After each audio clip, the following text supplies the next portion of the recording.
শিক্ষার্থীরা ঢাকা সহ বাংলাদেশের বিভিন্ন প্রান্ত থেকে যারা এই আইসিটি প্লাস প্লাসের অনলাইন ক্লাসে অংশগ্রহণ করেছো সকলকে অভিনন্দন। তো আজকে আমাদের পিএসপি এর প্রথম ক্লাস। তো প্রথম ক্লাসে আমরা পিএসপি সম্পর্কে সাম্য কিছু ধারণা নিব, তারপর আমরা সরাসরি ক্লাসে প্রবেশ করব। তো ক্লাসে নেওয়ার সময় মানে ক্লাস শুরু করার পর আরেকটা বিষয় বলে রাখি যে আমরা এই ক্লাসগুলো এত ডিপলি দিব, এত পুঙ্খানুপুঙ্খানুভাবে নিব যে আমাদের বিভিন্ন সেই মফস্বল অর্থাৎ গ্রাম থেকে যারা অংশগ্রহণ করতেছো তারা যেন ক্লাসগুলো পরিপূর্ণভাবে বুঝতে পারো। ওকে, তো আরেকটা বিষয় তোমাদেরকে বলে রাখি, পিএসপি দিয়ে মূলত আমরা ডাইনামিক সাইটগুলো তৈরি করি অর্থাৎ ওয়েব অ্যাপ্লিকেশন তৈরি করি। সেজন্য এই পিএসপি কিন্তু একটা সাধনা, এখানে অনেক পরিমাণে রিসার্চ করতে হবে, অনেক পরিমাণে আমরা যা দেখিয়ে দিব এটাকে আরও বেশি পরিমাণে প্র্যাকটিস করতে হবে বাসায়। ওকে, তো এতটুকু বলতে পারি যারা আমাদের সাথে এই ক্লাসে অংশগ্রহণ করতেছো এবং শেষ পর্যন্ত ইনশাল্লাহ আমাদের সাথে থাকবে, পরিপূর্ণভাবে প্রশিক্ষণগুলো অংশগ্রহণ করবে, তারা যে কোনো ধরনের ওয়েব অ্যাপ্লিকেশন তৈরি করতে হবে, এতটুকু নিশ্চয়তা তোমাদেরকে প্রদান করতে পারি।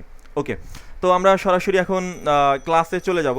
তো ক্লাসে তোমরা এডিটর, তোমরা যে ব্রাউজার ব্যবহার করো কোনো সমস্যা নেই, ব্রাউজার এবং তোমরা যে এডিটর ব্যবহার করো, অনেকে নোটপ্যাড প্লাস প্লাস ব্যবহার করো, অনেকে বিভিন্ন ড্রিমওয়েভার সহ এডিটর ব্যবহার করো, বাট আমরা ব্যবহার করি সাবলাইন টেক্সট।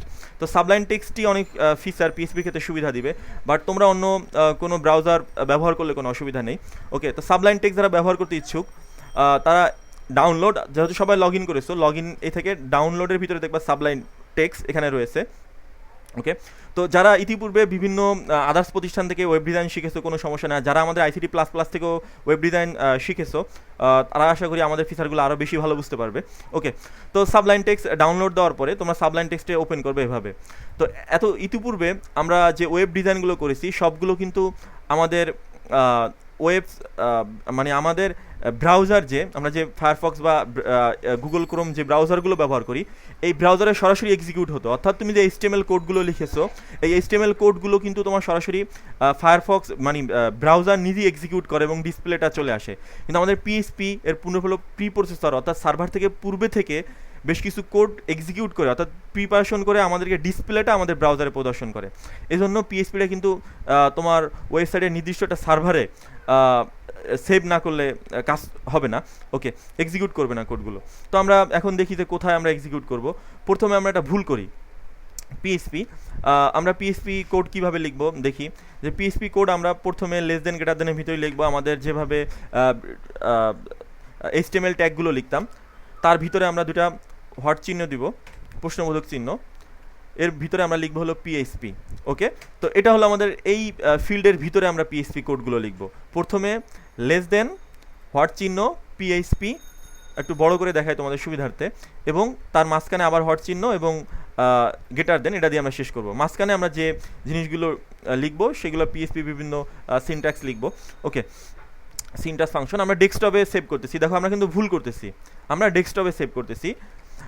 আমরা এখানে লিখি abc.php, আমরা ইন্ডেক্স নামে সেভ দেই, index.php নামে সেভ দিলাম। ইতিপূর্বে তোমরা যারা ক্লাস করেছো সবাই কিন্তু এখানে HTML লিখেছো, মানে আজকের পর থেকে তোমরা HTML সম্পূর্ণরূপে ভুলে দাও, সবাই পিএসপি লিখতে হবে বাধ্যতামূলক। ওকে, তো আরেকটা কথা জেনে রাখো, সকল পিএসপি কোড HTML মানে সকল HTML ট্যাগগুলো পিএসপি এক্সটেনশন যদি দেওয়া থাকে ফাইলের নাম কাজ করবে, কিন্তু কোনো পিএসপি সিনট্যাক্স বা কোড যাই বলো এগুলো কিন্তু কোনো HTML এক্সটেনশন থাকলে কাজ করবে না। সেহেতু আমরা সর্বদাই পিএসপি ব্যবহার করবো, যেহেতু আমরা আজ থেকে পিএসপি ডেভেলপার। ওকে, তো ডেস্কটপে সেভ করলাম। ডেস্কটপে সেভ করার পর ওকে, তো সেভ হলো। আমরা এখানে পিএসপিতে যখন আমরা কোনো কিছু ইকো করতে চাই মানে ডিসপ্লে করতে চাই সেটাকে ইকো করতে হয়, ইসিআইসো ইকো।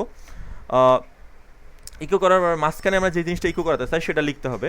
তো আমরা কি করতে চাই, আমরা প্রথমত ডিসপ্লেতে দেখতে চাই যে ওয়েলকাম টু আইসিটি স্কুল বা আইসিটি প্লাস প্লাস, আমাদের আইসিটি স্কুল নামে একটা প্রতিষ্ঠান রয়েছে,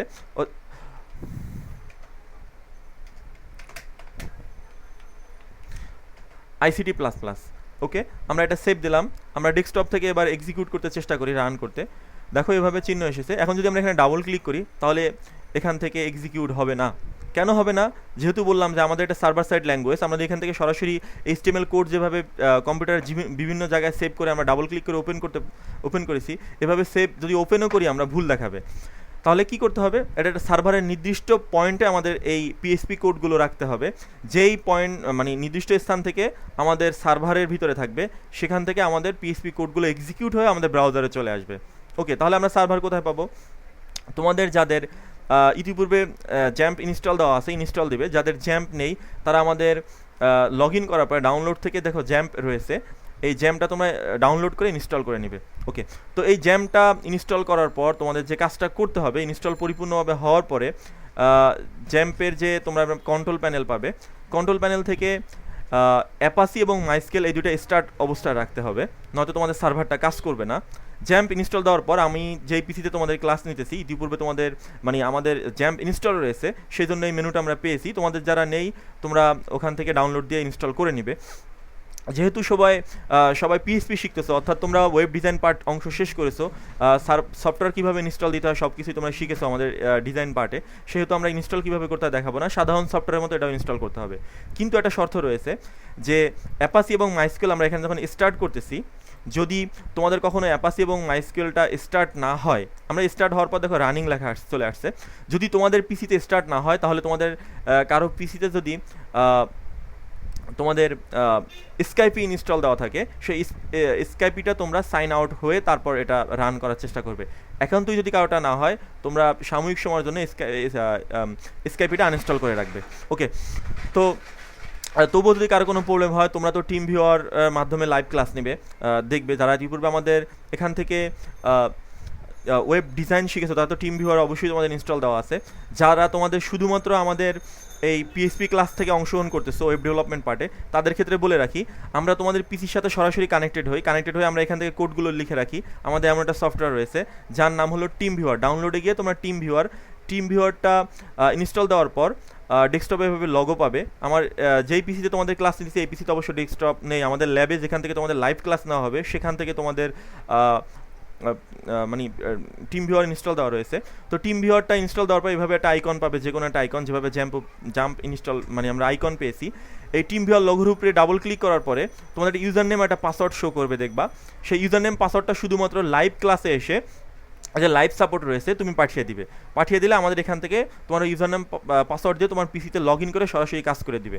যারা নতুন তারা দেখবা যে খুবই একটা মানে সারপ্রাইজ হবে যে আমরা ঢাকা থেকে তোমাদের সমস্ত বাংলাদেশের কম্পিউটারগুলো নিয়ন্ত্রণ করতেছি, তুমি শুধু মাউস কিবোর্ড ছেড়ে বসে থাকবে, দেখবা আমরা এখান থেকে তোমাদের ক্লাস নিচ্ছি, কোড করে দিতেছি, মানে তুমি যেখান থেকে প্রবলেম ফেস করবে ঠিক সেই অবস্থা থেকে টিম ভিউয়ার কল করবে। তোমরা প্রথমে এই ভিডিওটি বারবার রিপ্লাই করে দেখবে আমরা যে কোডগুলো করব, তারপর যে অংশগুলো বুঝবে না সেগুলো তোমরা টিম ভিউয়ারের মাধ্যমে সলিউশন করে নেবে। ওকে, তো আমরা এখন সরাসরি চলে যাই। জ্যাম্প ইনস্টল দেওয়ার পর আমাদের রান করতে হবে। রান করার পর কি করতে হবে, যখন আমরা জ্যাম্পটা ইনস্টল দিব আমাদের কম্পিউটারের সি ড্রাইভে, তোমরা যে ড্রাইভে ইনস্টল দিবে সেই ড্রাইভেই তোমরা পাবে। সি ড্রাইভের ভিতরে দেখবা যে জ্যাম্প নামে একটা ফোল্ডার পাবে। এই জ্যাম্প ফোল্ডারের ভিতরে htdocs দেখো, হাইপারটেক্সট ডকুমেন্ট। তো এই htdocs-এর ভিতরে আমরা যেই ফাইলগুলো রাখবো সেগুলো আমাদের লোকাল হোস্ট হিসেবে কাজ করবে। লোকাল হোস্ট মানে হলো সার্ভার হিসেবে কাজ করবে। ওকে, তাহলে আমরা একটা জিনিস শিখলাম যে পিএইচপিতে আমরা কখনো যে কোনো জায়গায় আমরা এই কোডগুলো রাখতে পারবো না। তো আমরা এটা কপি করে নিয়ে যাই বা কাট করে আমাদের জ্যাম্প থেকে আমরা htdocs দেখো, জ্যাম্পের ভিতরে htdocs-এর ভিতরে আমরা এখানে পেস্ট করলাম। ওকে, অলরেডি আমাদের ইন্ডেক্স নামে রয়েছে, সেজন্য আমাদের এখানে রিনেম করতে বলতেছে। তাহলে আমরা একটা কাজ করি, রিনেম না করে আমরা ইন্ডেক্সটাকে রিনেম করে অন্য কিছু নামে নিয়ে আসি। মূলত আমরা একটা ফোল্ডারের ভিতরে সব কিছু করবো, সরাসরি এখানে ইন্ডেক্স কখনো দিব না। আমরা এটার নাম দিই index1, কপি করলাম, কপি করে আমাদের জ্যাম্পের ভিতরে চলে যাই। জ্যাম্পের ভিতরে তোমরাও কখনো ইন্ডেক্স নামে সরাসরি রাখবে না, কোথায় রাখবে আমরা একটু বিস্তারিত বলবো, আমরা ক্লাসটা স্টার্ট করে নেই। এখানে আমরা index1 নামে পেস্ট করলাম। তোমরা কিন্তু কখনো ইন্ডেক্স নামে সেভ দিবে না, তাহলে কিন্তু জ্যাম্পের যে ইন্ডেক্স ফাইলটা সেটা রিনেম হয়ে যাবে, পরে তোমার জ্যাম্প রান হতে একটু সমস্যা করবে। ওকে, তো কিভাবে কাজ করবে আমরা দেখিয়ে দেবো। আমরা মূলত আপাতত কোডটা রান করি। তো জ্যাম্প ইনস্টল দেওয়ার পর তোমার পিসিতে কাজ করতেছে কিনা এটা বোঝার জন্য, যদি তোমার এই অ্যাপাসি জ্যাম্প ইনস্টল দিয়েছো এবং এখানে লিখবে হলো লোকাল হোস্ট লিখে এন্টার দিবে, বানানটা অবশ্যই খেয়াল রাখবে, LOCALHOST লোকাল হোস্ট। তো লোকাল হোস্ট যদি এভাবে তোমার জ্যাম প্যানেল চলে আসে তাহলে তুমি মনে করবে যে হ্যাঁ তোমার কোড কাজ করতেছে, মানে তোমার জ্যাম কাজ করতেছে। যদি কাজ না করে মনে করবে যে তুমি এখান থেকে তোমার সার্ভিসগুলো তুমি রান করে রাখুনি, রান করে নিবে, তারপর দেখবে অবশ্যই কাজ করবে।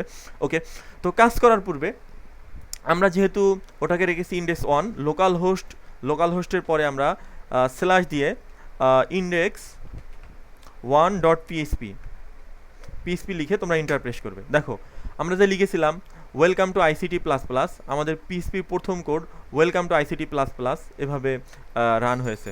ওকে, তো এভাবে আমাদের প্রথম কোডটা তোমরা রান করবে। অর্থাৎ তোমাদের জিনিসটা পরিপূর্ণভাবে বোঝানোর জন্য আমরা একটু উল্টাভাবে দেখালাম, এখন আমরা ক্লিয়ারভাবে দেখি। তোমরাও প্রথমে এভাবে উল্টাভাবে করে তারপর ক্লিয়ার হবে। আমরা আগে যা করেছি সব কেটে দাও, নতুন করে আমাদের আবার আমরা সাবলাইন টেক্সটটাও কেটে ফেলেছি, সাবলাইন টেক্সটটা না কাটলেও হতো। তো প্রথমে তোমরা কি করবে, এগুলো কেটে দেই। প্রথমে তোমরা কি করবে যে তোমরা এই জ্যাম্পের ভিতরে গিয়ে, আমরা তোমাদের বোঝানোর জন্য আর একটু ক্লিয়ার করতেছি, প্রথম কাজটা হবে তোমাদের সি ড্রাইভ থেকে জ্যাম থেকে htdocs-এর ভিতর থেকে তুমি যে সাইডের নাম নিবে সেই সাইডের নামে একটা ফোল্ডার তুমি তৈরি করে নাও। আমাদের সুবিধার ক্ষেত্রে আমরা আমাদের ফাইলটার নাম দিতেছি আইসিটি আমরা দিয়েছি। ওকে, তো আইসিটি দিয়ে আমাদের এখানে আর কোনো কাজ নেই, এখন সব প্যানেল তোমরা কেটে দাও। এবার তোমরা যে সাবলাইন টেক্সট রয়েছে, সাবলাইন টেক্সট থেকে ওই ফোল্ডারটাকে আমরা ওপেন করি। ওপেন ফাইল, আমি ভুল করতেছি, ওপেন ফোল্ডার হবে। ফাইল থেকে ওপেন ফোল্ডার থেকে মাই কম্পিউটার থেকে সি ড্রাইভ থেকে আমাদের জ্যাম। তোমাদের ক্ষেত্রে সি ড্রাইভে কিন্তু পাবে না, তোমরা যেই ড্রাইভে তোমরা জ্যাম সফটওয়্যার ইনস্টল দেবে সেটার ভিতরেই তোমরা পাবে। ওকে, জ্যাম থেকে htdocs থেকে আইসিটি। ওকে, তো আমাদের আগের সাবলাইন টেক্সটটা কেটে দিলাম, আমাদের নতুন এটা আসছে। ওকে, ভিডিওতে যেভাবে বলি ঠিক তোমরা সেভাবে প্রথমে রান করাতে চেষ্টা করবে, নয়তো কিন্তু ভুল হবে। আমরা যেভাবে এক্সাম্পলটা দেখাবো হুবহু তুমি এক্সাম্পলটাকে রান করাবে। যখন তোমার এক্সাম্পলটা পরিপূর্ণভাবে হবে তখন তুমি তোমার মতো করে অন্যভাবে দেখো। তুমি শুরুতেই অন্যভাবে করতে গেলে কিন্তু ভুল করে বসে থাকবে, এই জিনিসটা সবাই মাথায় রাখবে। যারা পুরাতন স্টুডেন্ট আমাদের এখান থেকেই ওয়েব ডিজাইন শিখেছো তাদের নিয়ে অবশ্যই আমাদের সমস্যা হবে না, যারা নতুন স্টুডেন্ট তাদের ক্ষেত্রে আমরা এটা বেশি ফলো করতে বলবো।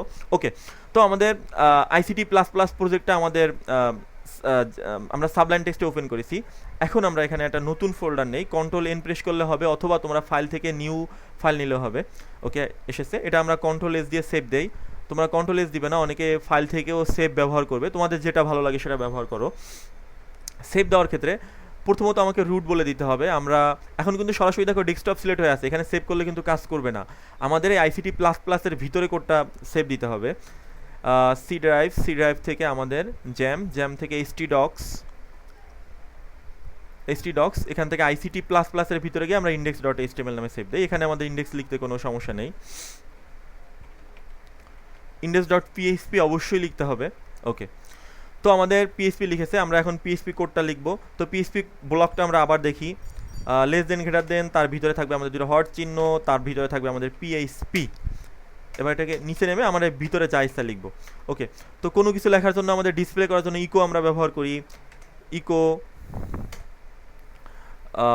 তোমরা কেউ লিখেও দিতে পারো, তোমরা এই স্ট্রাকচারে যখন ইকো লিখবে, ফাইলটা যদি পিএইচপি এক্সটেনশন সেভ থাকে তাহলে দেখো আমরা ইকো লেখার সাথে কিছু একটা চলে আসবে, ইসি লিখবো ইকোভাবে চলে আসবে। যদি না আসে তাহলে মনে করবা তোমাদের ফাইল মানে কম্পিউটারে মানে তুমি ফাইলটা সেভ দাওনি, সেভ করার পূর্বে কিন্তু আসবে না। ওকে, ইকো লিখে তুমি এখানে যেটা ডিসপ্লে করবে সেটা আমরা ওয়েলকাম লিখে ডিসপ্লে করতে চাই। ওয়েলকাম লিখে আমরা সেভ দিলাম। এখন আমরা যেহেতু ইন্ডেক্স নামে রয়েছে, তোমরা যারা ডিজাইন পার্ট শেষ করছো অবশ্যই জানো যে আমাদের লোকাল হোস্ট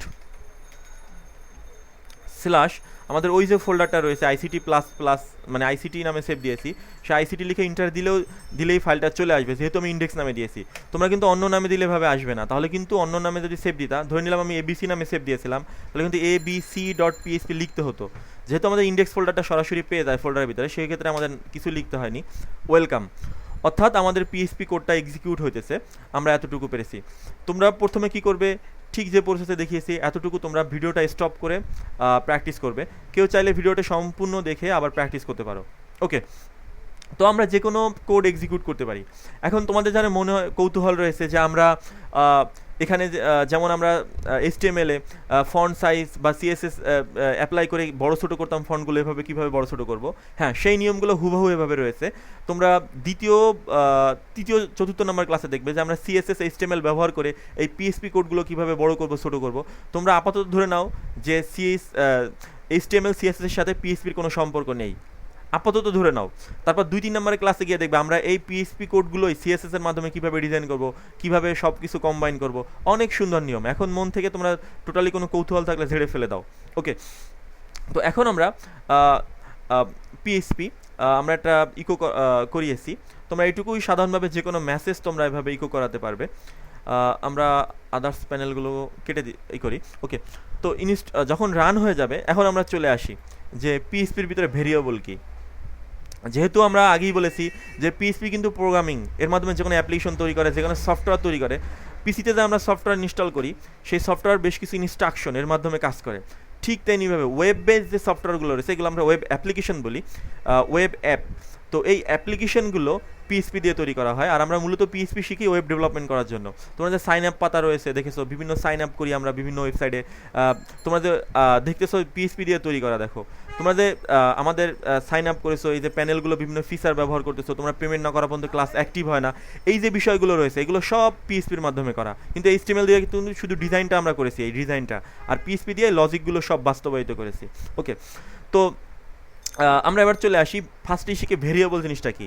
তো ভেরিয়েবল অনেকটা পাত্রের মতো, যেই পাত্রের ভিতরে আমরা বেশ কিছু মান রাখবো, সেই মানগুলোকে আমরা ডিসপ্লে করব আবার। ওকে, তো আরেকটু সহজ ভাষায় বলি, আমরা গণিত করেছি, সবাই অঙ্ক করেছি। এই অঙ্ক করার সময় আমরা যেমন এক্স ধরে করি, এক্স ইজ ইকুয়াল টু এত, তারপর আমরা সেইটাকে আবার পরবর্তীতে অঙ্কের শেষে আবার এক্সের মানটা সরাসরি মানে লিখে দেই, ঠিক তেমনটি আমরা ভেরিয়েবল। তো আমরা শুরুতে ভেরিয়েবল দেখি, দেখো কি করি। দেখো ভেরিয়েবল সর্বদা ডলার সাইন দিয়ে শুরু হয়, এবং ভেরিয়েবলের শুরুতে তোমরা ডলার সাইন দিয়ে শুরু করার পর ভেরিয়েবল একটা নাম দিতে হয়। যেমন আমরা নাম দেই ABC। ওকে, নামের ক্ষেত্রে তোমরা কখনো এভাবে সংখ্যা প্রথমে ব্যবহার করবে না, তোমরা ABC লিখে তারপরে সংখ্যা ব্যবহার করবে যদি কখনো প্রয়োজন হয়। আর কখনো নেম এভাবে ডাবল দিবে না, যেমন ABC স্পেস আর একটা নাম দিবে না। অবশ্যই যদি দিতে হয় তাহলে মাঝখানে এভাবে রেখে দিবে। ওকে, তো আমরা একটা ভেরিয়েবল নেই, আমরা প্রথম ভেরিয়েবলের নাম দিয়েই নাম্বার 1। তোমাদের ক্ষেত্রে তোমাদের যা সুবিধা তাই দিবে। নাম্বার 1 ইজ ইকুয়াল টু আমরা এখানে 10 আমরা লিখলাম। ওকে, প্রতিটা বাক্যের শেষে মানে PHP শেষে অবশ্যই এই সেমিকলনটা দিতে হবে। তোমরা ভুলে কখনো এভাবে কোলন দিবা না, এটা কিন্তু ভুল। সেমিকলন একটা বাক্য শেষ বা একটা পূর্ণ বাক্য, আমরা যেভাবে বাংলা লেখার ক্ষেত্রে দাড়ি দেই, ইংলিশ সেন্টেন্স শেষ হলে একটা ফুল স্টপ দেয়, এটা ঠিক তেমনটা। ওকে, তো আমরা নাম্বার 1, এখন নাম্বার 1 এর ভিতরে আমরা একটা ভ্যালু রেখেছি, নাম্বার 1 ইজ ইকুয়াল টু আমরা দিয়েছি 10, অর্থাৎ নাম্বার 1 এর মান হলো 10।